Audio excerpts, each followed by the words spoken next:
Shalom, I'm Brother Rael from Reyahnited Soul, and in this video, I'm going to discuss idolatry and how that same idolatrous spirit that plagued our ancestors is still prevalent among our people today. So let us nourish our soul with scripture that we may reunite with the Most High, the Elohim of Yisrael. All scriptures will be read verbatim from the King James Version Bible. Now, let's get right into it. Hosea chapter 4, verses 10 through 12, and I read, For they eat and not have enough.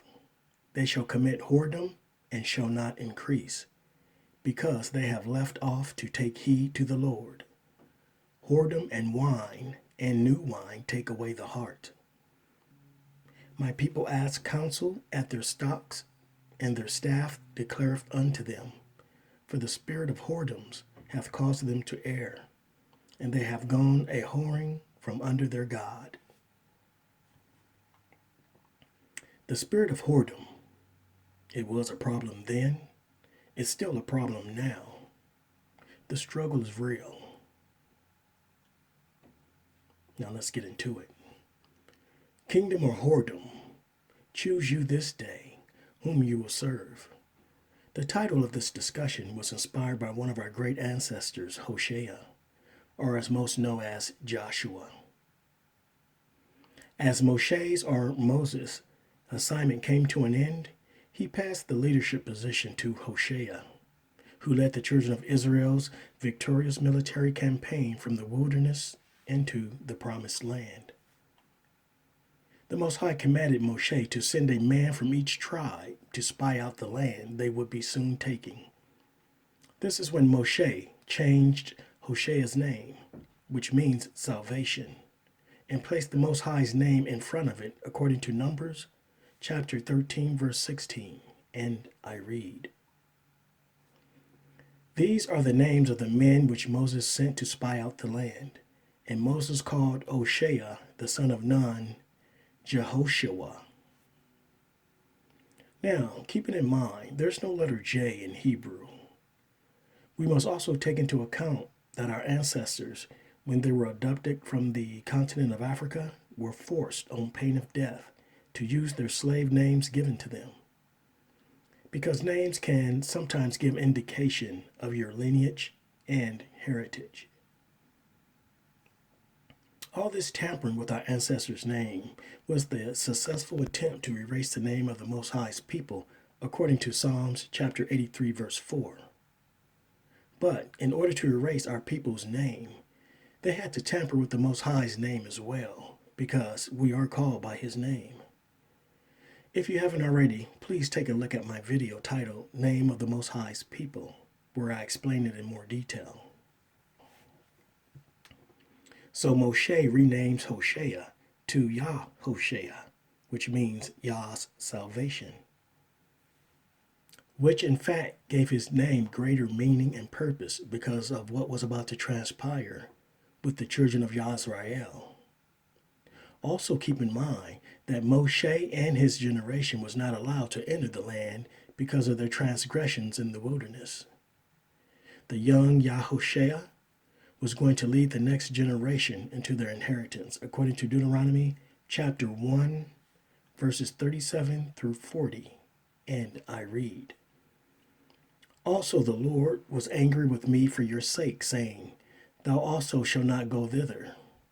But Joshua the son of Nun, which standeth before thee, he shall go in thither. Encourage him, for he shall cause Israel to inherit it. Moreover, your little ones, which ye said should be a prey, and your children, which in that day had no knowledge between good and evil, they shall go in thither, and unto them will I give it, and they shall possess it. But as for you, turn you, and take your journey into the wilderness by the way of the Red Sea. Please note, in verse 38, for he shall cause Israel to inherit it. Through Yah-Hoshea's obedience, courage, and leadership will the children of Yisrael enter the land. Now, while we're taught to use the name Joshua, we lose the importance of his true name given to him by Moshe, as well as his divine assignment given to him by the Most High. Let's be clear. When you hear the name Yah-Hoshea or Yah-Hoshea, do you think of the man that victoriously led the children of Yisrael into battle from the wilderness into the land promised? Or do you think of the New Testament doctrine Messiah that brought you the promise of heaven? When you hear the name Yah-Hoshea, do you think about the man that proclaimed, "As for me and my household, we will serve the Most High"? Or do you think about the man that your oppressor proclaimed is the Most High? So do not be deceived. Jesus is your oppressor's God. They'll tell you themselves, and it will be wise to believe them. However, many, but not all, of our people believe that Jesus is the Son of God. Now ask yourself the question, how can there be two conflicting beliefs from the same doctrine? Preaching and teaching from the same book. How is that even possible? Perhaps someone is not paying close attention.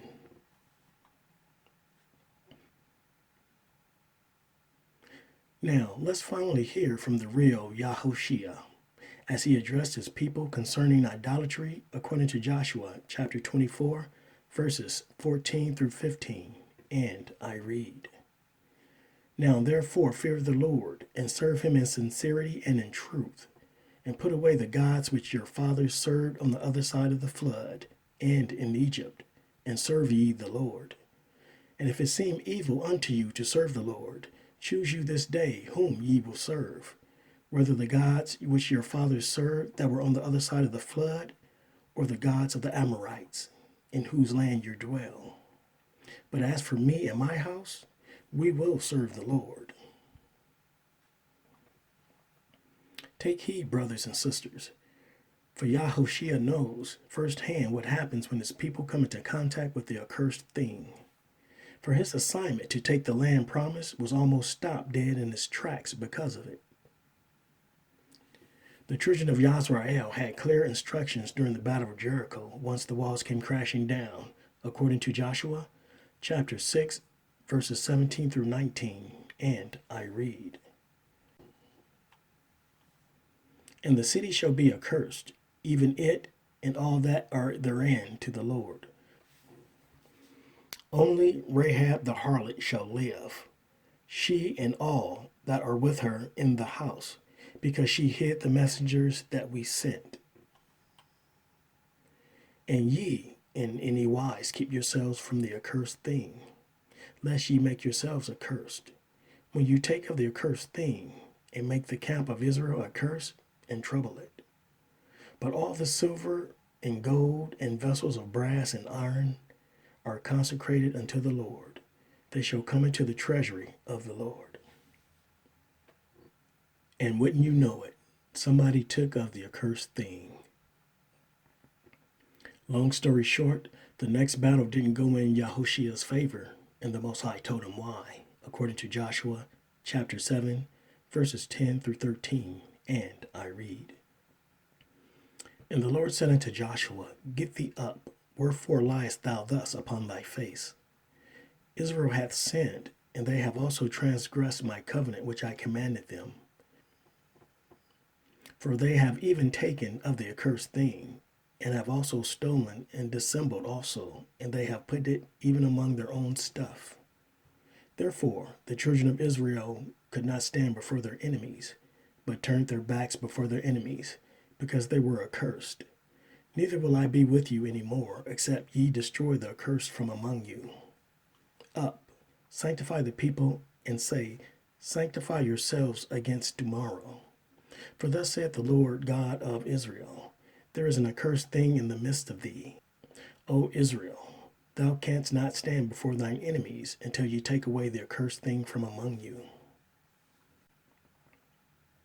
So Yah-Hoshea found the person responsible, gathered him and everything he owned, including his family, stoned them, and set it all ablaze.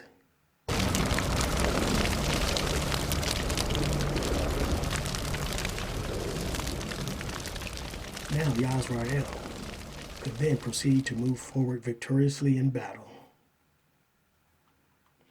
Brothers and sisters, that's the Yah-Hoshea you should know, the one who Moshe renamed because of what was about to transpire. The name Yah-Hoshea, meaning Yah, salvation. And all praise to the Most High, that name served its true purpose for his people. So, idolatry. What did it mean to our ancestors, the children of Yahweh? And what does it mean to us today as their descendants? Have you given it much thought as to why our ancestors got caught up in idolatry time and time again, and always at their peril? The very fact that our ancestors struggled with idolatry cannot be so easily ignored or dismissed. There's a pattern that must be acknowledged. And if not, our people will repeat the same mistakes of our ancestors while in the land of our captivity. However, a remnant of us will not make that mistake. Now, if you understand that this is the land of our captivity, that this is not our land, that our oppressors have been temporarily given the ability to rule over us, to inflict us, then you should be able to understand that the religion they passed on to our ancestors was not to our ancestors' benefit, but was and still is part of their assignment, as it further separates our people from the Most High. Simply put, idolatry is the final chains to be broken that will set us free as a people, deliverance from our enemies, and to never return to captivity. And all this will be done by the Most High, according to Ezekiel chapter 36, verses 24 through 25. And I read, "For I will take you from among the heathen, and gather you out of all countries, and will bring you into your own land. Then will I sprinkle clean water upon you, and ye shall be clean. From all your filthiness and from all your idols will I cleanse you." Which means the Most High's people will still be struggling with idolatry until he comes for us. So, here we are, serving our last captivity according to Deuteronomy chapter 28, verse 68, dwelling in an idolatrous land, with most of our people bowing to a deity that we're taught is the only way to salvation from the Most High. Let's face the facts. Our ancestors' past is riddled with idolatry. It's been the thorn in our people's side from the very beginning. That's correct. From the very beginning. Meaning, our ancestors, who witnessed with their own eyes the power of the Most High that delivered them out of Egypt, were the same ones who participated in the worship of the golden calf, while Moses, or Moshe, was up the mountain communicating with the Most High. That didn't take long at all. Let's not downplay our people's vulnerabilities. It happened then, and it's happening now. So if you want to expose the spirit of idolatry that plagues the heart of your people, what better way to bring it out in the open than to have them serve an idolatrous nation? Of course, a lawyer in a court of law may argue that's a form of entrapment. Well, I say it's a means of separating the Most High's remnant from the rest of his people that will be attending trial right along with the heathen.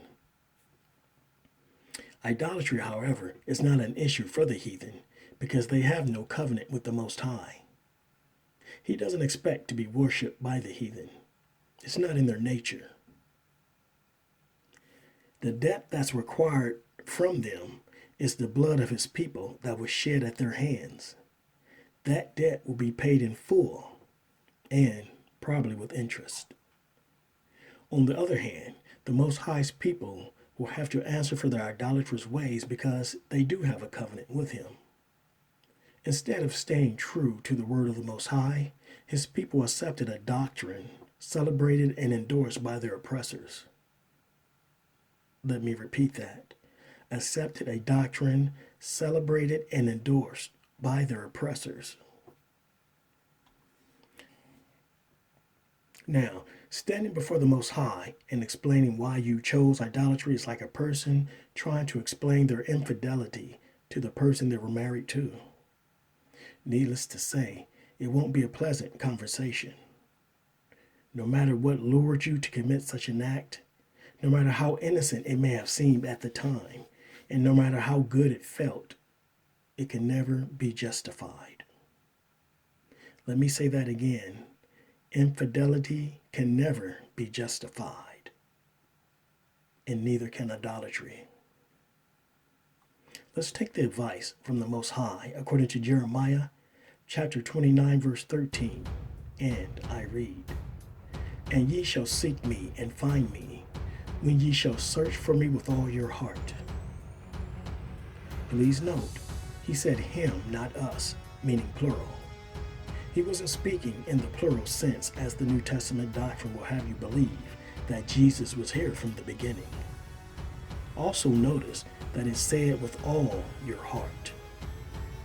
It has to do with the condition of your heart, which is the very thing the Most High searches, according to Jeremiah chapter 17, verses 9 through 10, and I read, "The heart is deceitful above all things, and desperately wicked. Who can know it? I, the Lord, search the heart. I try the reins, even to give every man according to his ways, and according to the fruit of his doing." You know, we have some scholarly brothers and sisters promoting this New Testament doctrine. Many are very intelligent and educated. The condition of your heart has nothing to do with your intellect, but has everything to do with your relationship with the Most High. We can't disregard that fact. Please, Yah-Hoshea, search for him with all your heart according to his word. So, choose you this day whom you will serve, kingdom or whoredom. With that being said, always keep your trust in the Most High. Love him with all your heart, with all your soul, and with all your might. See to it that your household is in line with the word of the Most High as best you can.